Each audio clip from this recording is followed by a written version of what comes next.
So I want you to picture the back of the toy aisle, not the front. The front's got the real stuff, the licensed stuff, the figure your parents cannot afford. The back bottom shelf dollar bin corner, that's where the bootlegs lived. The muscle guy who is legally not He-Man, the four turtles who are legally not those turtles, the robot that is several lawsuits away from being Matzinger. They had names like Cronin, Wolfgang, Oozebite, hard plastic, no paint job, joints that snapped if you looked at them wrong. And those were the figures you actually got, right? Grandma went to the gas station, Grandma came back with a hero, and you didn't care that his face was melting. You made him a legend anyway. Somebody made a fighting game about those guys, a real one with rollback, and I have been thinking about it for like a week straight. The game's called Knock Off the Battle for Imagination, and it is exactly what the title is telling you. It's a 2D fighter where the entire cast is bootleg action figures coming to life and beating the plastic off each other. And before you click away thinking this is some meme asset flip thing, it's not. That's the part that got me. So let me lay out what this actually is. It's a 6-button traditional fighter, not a platform brawler, not a party game where you mash and pray. 6 buttons, air combos, launchers, EX moves, supers, assists, a chargeable special they're calling a Zenith Strike, a defensive guard repel so you're not just eating pressure forever. That is a real fighting game skeleton. That's the stuff you build a lab around. That's the stuff you lose a weekend to in training mode. And the roster is the bit and the love letter at the same time. The demo's got 6 fighters, Cronin, Lockjaw, Wolfgang, Oozebite, Grimrot, Razinger, and every single one is a legally distinct wink at something you grew up with. The He-Man one, the Skeletor one, the Turtle one, a Street Sharks one, a big robot one. They're not hiding it, they're celebrating it. The stages are where I actually lost it though. You're not fighting in some generic neon dojo, you're fighting on a bedroom desk, in a backyard. The arenas are the places you actually played with these toys, decorated with the other junk that was on the carpet with them. The fighters themselves have visible joints, they move like toys. Somebody sweated the details here that nobody was forcing them to sweat. Okay, quick aside because I need you to understand who's making this. This is 2 artists, too. It started as sketches during downtime, like doodling at your desk, downtime between 2 people who wanted to play a specific fighting game that didn't exist, so they started drawing it.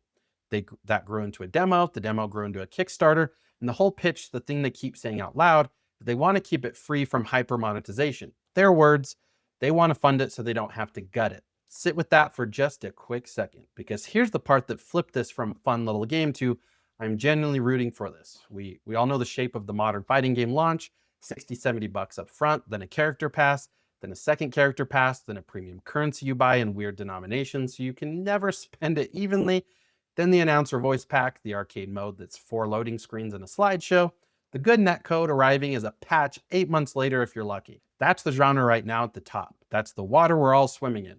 And then 2 people in a room go, what if it just didn't do that? What if the netcode is good on day 1 because we actually care? What if the characters are in the game because they're characters, not because they're a Tuesday revenue event? What if the whole thing is just made by people who love fighting games for people who love fighting games? Rollbacks confirmed, by the way, day 1 priority, not a someday patch promise. For an indie 2-person team to put rollback at the top of the list tells you they've actually played fighting games online and felt the pain. They know delay-based netcode is what kills these games in the crib. They're not learning that lesson the hard way in front of us. They already know. So let me step off the gas for a second because this is the real reason I made this video. There's a specific feeling that this game is reaching for, and it's not nostalgia exactly. Nostalgia is lazy. This is more specific than that. It's the feeling of making something legendary out of something cheap. Being a kid with the wrong toy and deciding it was the right toy. Your bootleg Skeletor had no cape and 1 working arm, and in your head, he was the most dangerous being in the universe. You gave him a backstory, you gave him a rivalry. He won fights that physically could not have happened because the elbow joint didn't bend that way. That is the entire emotional engine for this game. The whole title is The Battle for Imagination. The story is literally about the off-brand toys having to prove that off-brand doesn't mean outmatched. It's a game about the dollar bin figure refusing to be the lesser figure. And it's being made by 2 people who are themselves the off-brand option, the indie team next to the billion-dollar studios, proving the same exact thing the game is about. The medium and the message are the same hand. I don't know if it'll be great. It comes out in 2027, and a lot can happen between a good demo and a finished game. I'm not telling you it's already a masterpiece. I'm telling you the intent is clean, and clean intent is so rare right now that when I see it, I want to point at it. Okay, sentiment over. Back to the fun stuff. The toy joints thing keeps making me laugh because it opens up so much. These are action figures, their limbs pop, the range of motion is a plastic range of motion. There's so much animation comedy baked into the premise before they even try, and from what I've seen, they are very much trying. A bootleg robot doing a super move with the stiff little T-pose elbows is the funniest thing I've seen in a fighter in a while. And it's also a legitimately cool super move, both at once. That's the sweet spot. So there is a demo. I'm not sure if it's still available. That's not a trailer. That's not a wish list and praise situation. There is a real playable build of this with real characters and real mechanics that you can put your actual hands on before you commit $1 to it. In a genre where we routinely pre-order $70 games off a 40-second teaser, somebody handing you the actual thing first feels almost suspicious in a good way. But real quick, this part's sponsored, your favorite part, and I'm going to tell you exactly what it is because that's the deal.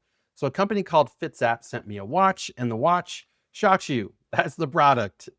It is a smartwatch whose entire thing is that it can zap your wrist. I want you to know, I read that sentence back to myself several times before I agreed to this. And here's the honest version of why I actually kept it on.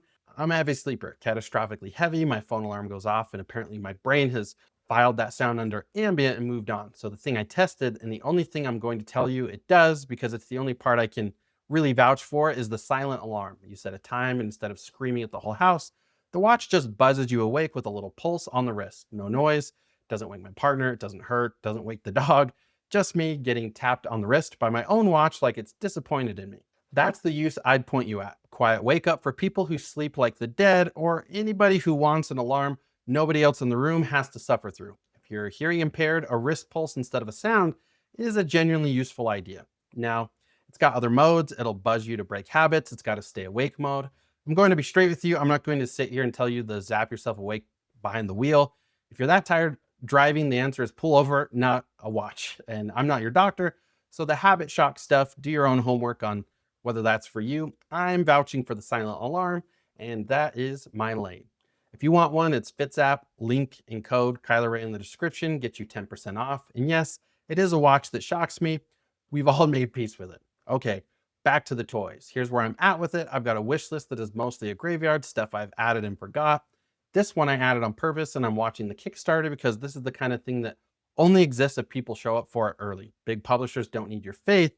Two artists drawing bootleg He-Man at their desk absolutely do. This video pulled you out of a training mode session. You've been grinding for 3 hours with nothing to show for it. Go look at this one. Like the video of bootleg action figures beating each other senseless as a concept you can support, which why wouldn't it be? And subscribe because I'm going to be watching this thing all the way to launch. Comment and tell me this. What was your bootleg toy? The wrong brand, off metal, melting face figure that you decided was a legend anywhere? Anyway, I want the names. I want the lore. Give me your busted elbow hero, Kyler out.